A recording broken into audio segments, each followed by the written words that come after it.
नमस्कार मित्रों, कैसे हो। मैं नंदू सिंह आपके लोकप्रिय चैनल में आपका स्वागत करता हूं। जैसा कि हम भारतीय संविधान पढ़ रहे थे, उसके पार्ट 4 पढ़ चुके हैं। आज अपन पार्ट 5 पढ़ेंगे, जिसके अंदर मौलिक अधिकारों की प्रकृति क्या है, मूल अधिकारों की विशेषताएं क्या है, ये चीज अपन पढ़ेंगे यहाँ पर। यदि आपने पार्ट 4 नहीं पढ़े, वीडियो नहीं देखा है, तो आप इस चैनल के प्लेलिस्ट में जाइए, वहां आपको सभी वीडियोस मिल जाएंगे। तो देखिए, आज भारतीय संविधान के मौलिक अधिकारों की प्रकृति क्या है, फंडामेंटल राइट्स की नेचर क्या है, इसके बारे में पढ़ते हैं और इन बिंदुओं का ध्यान में रखते हुए अपन अध्ययन करेंगे। सबसे पहले है कि मौलिक अधिकारों की बात करते हैं अपन, मौलिक अधिकारों की प्रकृति। तो मूल अधिकारों का उल्लेख कहाँ किया गया है संविधान में? तो यदि भाग पूछे तो भाग 3 में, भाग 3 में किया गया है मौलिक अधिकारों का। और अनुच्छेद पूछा जाए आपको, अनुच्छेद 12 से 35 तक मौलिक अधिकारों का उल्लेख किया गया है। 12 से 35। स्थापना का उद्देश्य क्या है? मूल अधिकारों की स्थापना का क्या उद्देश्य है? इसका उद्देश्य है लोकतंत्रात्मक राज्य की स्थापना करना या राजनीतिक लोकतंत्र की स्थापना करना, लोकतंत्र की स्थापना करना, ये इसका मुख्य उद्देश्य है। फिर है कि संख्या, मौलिक अधिकारों की संख्या कितनी है? इस सवाल को आप सही ढंग से देखिए। यह सवाल बड़ा आसान लगता है, लेकिन सवाल परीक्षा में घूम करके आता है। देखिए, स्थापना, दो चीज पढ़ेंगे अपन। एक पढ़ेंगे मूल संविधान में, मूल संविधान में, और दूसरा अपन पढ़ेंगे वर्तमान में संख्या, वर्तमान में संख्या।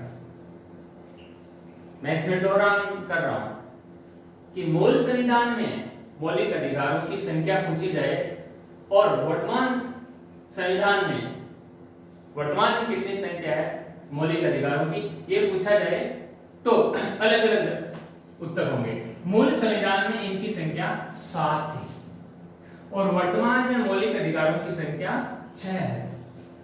अब मूल संविधान में 7 थी तो किसको हटा दिया गया? वर्तमान में 6 ही क्यों है? क्योंकि 44वें संविधान संशोधन, 44वें संविधान संशोधन अधिनियम 1978 के द्वारा संपत्ति के अधिकार को, संपत्ति के मूल अधिकार को हटा दिया गया, निरस्त कर दिया गया। 44वें संविधान संशोधन द्वारा संपत्ति के मूल अधिकार को निरस्त कर दिया गया, हटा दिया गया है। तो अब कितनी बचेगी? अब बचेगी संख्या 6। और संपत्ति के अधिकार को एक कानूनी अधिकार दिया गया है, कानूनी अधिकार प्रदान किया है। संपत्ति के मूल अधिकारों में से हटा करके संपत्ति के अधिकार को कानूनी अधिकार का दर्जा दिया गया है। और इसका उल्लेख, यदि उल्लेख पूछा जाए तो आप याद रखना 300 क में संपत्ति के अधिकार को निरस्त करके कानूनी अधिकार का दर्जा दिया, जिसका उल्लेख अनुच्छेद 300 क में है। 300 क में कानूनी अधिकार बनाया गया है। अब एक संपत्ति के अधिकार को डिलीट कर दिया। यह संपत्ति का अधिकार अनुच्छेद 31 में था, अनुच्छेद 31 में था, जिसको हटा दिया गया है, डिलीट कर दिया गया है और 300 क में डाला गया है। अब वर्तमान में संख्या 6, वर्तमान में संख्या 6 कौन कौन सी है, ये एक बहुत आसान ट्रिक के साथ पढ़ेंगे अपन। देखिए आप क्या ट्रिक है, ट्रिक देखिए आप, बहुत आसान ट्रिक है। सम सौ शोध करना है, सम सौ शोध करना है शिक्षा सर्वे पर, सर्वे पर। वर्तमान में जो 6 मूल अधिकार कौन कौन से हैं? एक आसान ट्रिक से आपको याद हो जाएगा। सम शोध करना है शिक्षा सर्वे पर। नंबर 1 समानता का अधिकार, समानता का अधिकार। सौ का मतलब स्वतंत्रता का अधिकार। सो का मतलब शोषण के विरुद्ध अधिकार, शोषण के विरुद्ध। धय का मतलब धार्मिक स्वतंत्रता का अधिकार। करना और है ये किसी के भी नहीं, केवल याद करने की दृष्टि से लिखा गया है और ये ट्रिक किसी से भी नहीं। फिर है शिक्षा। शिक्षा का मतलब है शिक्षा एवं संस्कृति का अधिकार।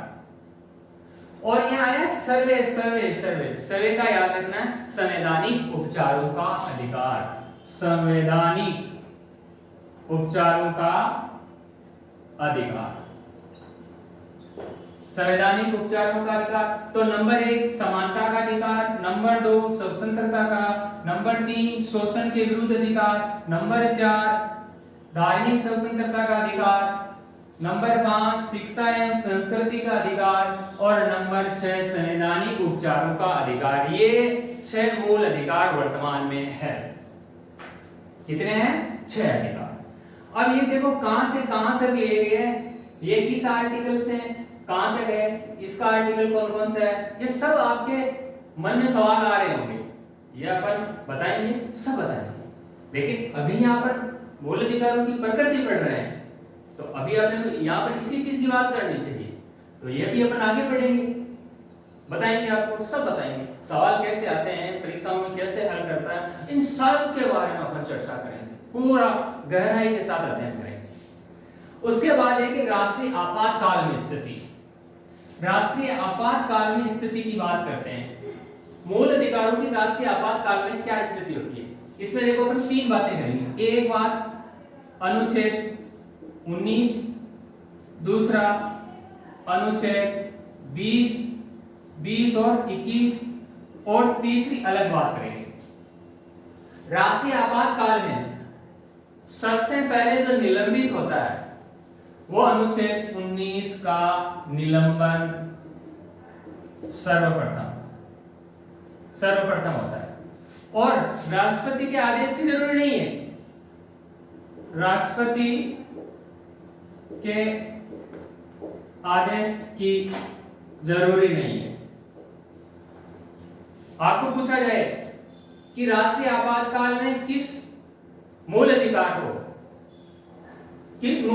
को जो अनुच्छेद 19 है ये बिना राष्ट्रपति की अनुमति के सबसे पहले निलंबित किया जा सकता है। और अनुच्छेद 20 और 21 को राष्ट्रीय आपातकाल में भी निलंबित नहीं किया जा सकता, निलंबन नहीं। राष्ट्रीय आपातकाल में भी अनुच्छेद 20 और 21 का निलंबन नहीं किया जा सकता। ये अनुच्छेद 20 और 21 है, इंपॉर्टेंट है बहुत।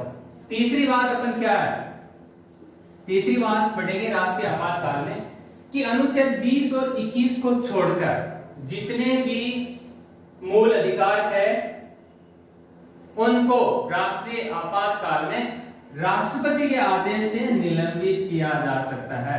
राष्ट्रपति के आदेश से निलंबन। राष्ट्रीय आपातकाल में अनुच्छेद 20 और 21 का निलंबन नहीं होता है और अनुच्छेद 19 बिना राष्ट्रपति के आदेश के निलंबन होता है और अन्य जो है वो राष्ट्रपति के आदेश से ही निलंबित किया जाता है। राष्ट्रपति के आदेश आवश्यक है, किसको छोड़ के 20 और 21 और 21 तो निलंबित ही नहीं होते और 19 में राष्ट्रपति के आदेश की आवश्यकता नहीं है, स्वतः ही निलंबित हो जाता है, स्वतः ही निलंबित राष्ट्रीय आपातकाल। और अन्य जो है अपने मूल अधिकारों से संबंधित है वो राष्ट्रपति के आदेश से ही निलंबित होते हैं, लेकिन 20 और 21 को निलंबित नहीं किया जा सकता। उसके बाद देखिए आप संरक्षण, यदि मौलिक अधिकारों का हनन हो रहा हो तो आप कहां न्याय के लिए गुहार लगाओगे, उसका मौलिक अधिकारों का संरक्षक कौन है? तो देखो इसमें 2 चीज याद रखना है, एक याद रखना है सर्वोच्च न्यायालय और दूसरा है उच्च न्यायालय। यानी सुप्रीम कोर्ट और हाई कोर्ट को मौलिक अधिकारों का संरक्षक माना गया है। उसके बाद सवाल है कि देखिए आप सवाल क्या है, भारतीय संविधान में जो मौलिक अधिकार है उनकी प्रकृति सकारात्मक और नकारात्मक दोनों है। मौलिक अधिकारों की प्रकृति सकारात्मक और नकारात्मक दोनों है। ये कैसे? सकारात्मक के तहत राज्य को कुछ करने के लिए बल देती है, राज्य कुछ करे। नकारात्मक में राज्य के लिए कुछ करने के लिए प्रतिषेध है, मनाही है, निषेध है। तो सकारात्मक और नकारात्मक दोनों है। इसी प्रकार से अधिकार पत्र या मैग्ना कार्टा भाग 3 को या मौलिक अधिकारों को भारतीय संविधान का, ध्यान से सुनिए कि भाग 3 या मौलिक अधिकारों को भारतीय संविधान का अधिकार पत्र या मैग्ना कार्टा कहा गया है। मैग्ना कार्टा कहा गया है क्योंकि 1200 उल्लेखनीय है कि 1215 में इंग्लैंड के अंदर सम्राट जॉन्स ने जब स्वतंत्रताएं मांगी थी वहां की जनता ने, तो 1689 में बिल ऑफ राइट्स के तहत वह अधिकार दिए गए थे। इस कारण से मौलिक अधिकारों को भारतीय संविधान का अधिकार पत्र या मैग्ना कार्टा कहते हैं। दूसरा है अगला पॉइंट, बाध्यकारी। बाध्यकारी का क्या मतलब है? इसका मतलब यह है कि यह राज्य के लिए बाध्यकारी है, राज्य मना नहीं कर सकता। हर परिस्थिति में मौलिक अधिकारों को क्रियान्वित करना आवश्यक होता है, क्रियान्वित करना जरूरी है। यह राज्य के लिए आदेश है, बाध्यकारी की हर परिस्थिति में मौलिक अधिकारों का क्रियान्वयन करे। उसके बाद में अगला टॉपिक है स्वयं सक्रिय। इसका मतलब है मौलिक अधिकार स्वयं सक्रिय, इसको चलाने के लिए किसी विधि या कानून की आवश्यकता नहीं है, ये तो स्वयं ही एक तरह से सक्रिय है। दूसरा है नेहरू। नेहरू या नेहरू क्यों लिखा है? देखिए पंडित जवाहरलाल नेहरू ने मौलिक अधिकारों को भारतीय संविधान की आत्मा कहा था। 3 सवाल आत्मा से रिलेटेड है, मैं तीनों बता रहा हूं कि नेहरू ने मौलिक अधिकारों को भारतीय संविधान की आत्मा कहा था और बी आर अम्बेडकर ने अनुच्छेद 32 को, जो संवैधानिक उपचारों का अधिकार है, उसको संविधान की आत्मा कहा था और बिना किसी रूप के प्रस्तावना को संविधान की आत्मा माना जाता है। ये 3 सवाल बनते हैं। मित्रों ये वीडियो आपको कैसा लगा कमेंट बॉक्स में जरूर बताएं। लाइक करें, शेयर करें, सब्सक्राइब करें, साथ ही बेल आइकन जरूर दबाएं जिससे अगले वीडियो का आपको नोटिफिकेशन मिलता रहे। अगले वीडियो के अंदर जो मूल अधिकार हैं उनको अपन विस्तृत रूप से पढ़ेंगे। आज हमने मौलिक अधिकारों की प्रकृति पढ़ी। Thank you for watching. शुभकामनाएं।